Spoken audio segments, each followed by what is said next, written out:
प्रिय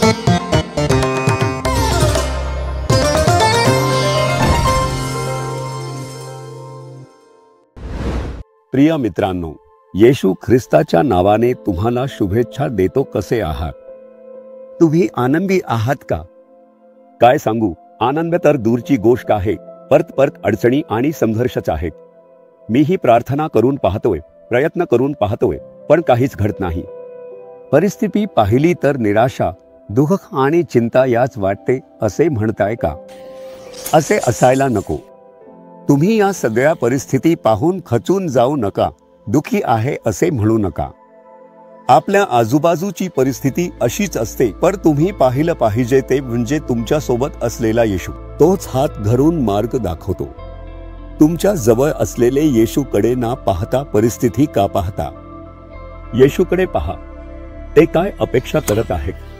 येशू दररोज तुमच्याशी बोलतो, कारण त्यांना वाटते की तुम्ही आनंदी असावे.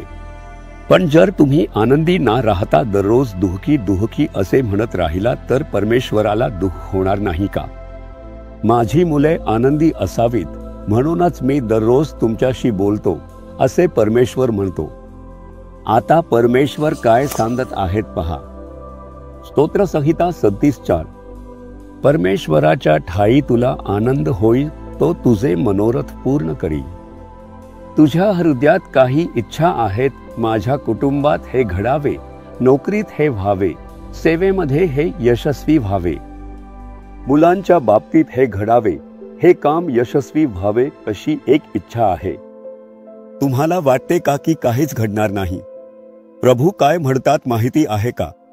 तुझ्या हृदयातील इच्छा पूर्ण होईल.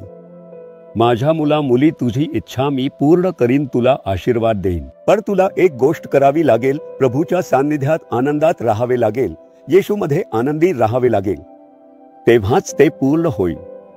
तुम्ही जर हे करता दुःखात राहिलात आणि फक्त येशू म्हणत राहिलात तर प्रभू तुमच्या सोबत असले तरी त्याला काही अर्थ उरणार नाही.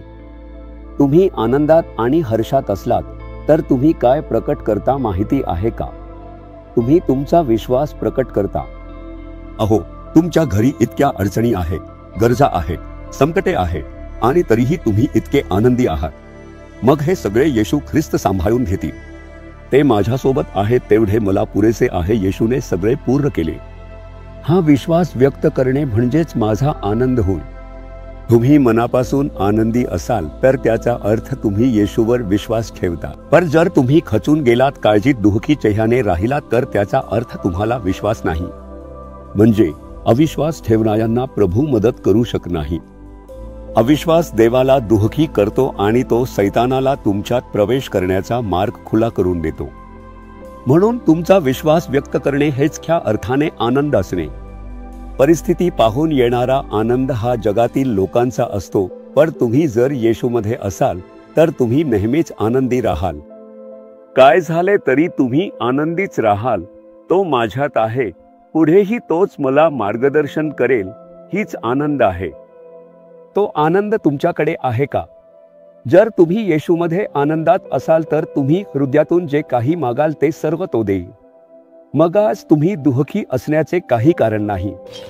आता यापुढे मी आनंदात आहे. येशू, तुझ्यामध्ये मी आनंदी आहे. तू माझ्यासोबत आहेस, माझ्यासोबत चालतोस, माझा हात धरून मला मार्गदर्शन करतोस. तू सर्व गोष्टींची काळजी घेतोस. मी तुझ्यामध्ये आनंदी आहे. मी तुझं स्तुती करतो. तू माझ्यासोबत आहेस, मोठे आशीर्वाद आहे.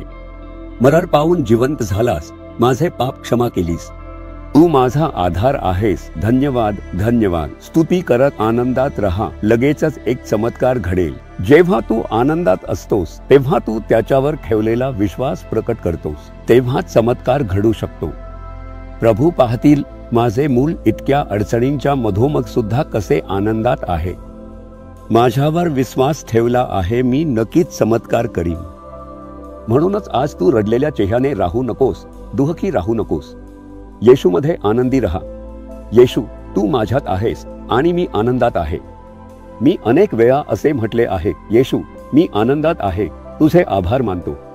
तू मला आनंदी ठेवलास त्यासाठी धन्यवाद. प्रभूची स्तुती करतो.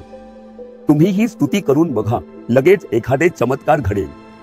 म्हणूनच आता लगेच म्हणायला हवे, डोळे बंद करून म्हणा, येशू, तुझ्यामध्ये मी आनंदी आहे. तू माझ्यासोबत आहेस. तू मला मार्गदर्शन करतोस. हे माझ्यासाठी पुरेसे आहे. तू माझ्या हृदयातील सर्व इच्छा पूर्ण करतोस. मी चमत्कार पाहणार आहे. आजच एक चमत्कार माझ्या आयुष्यात घडत आहे. मी विश्वास ठेवतो.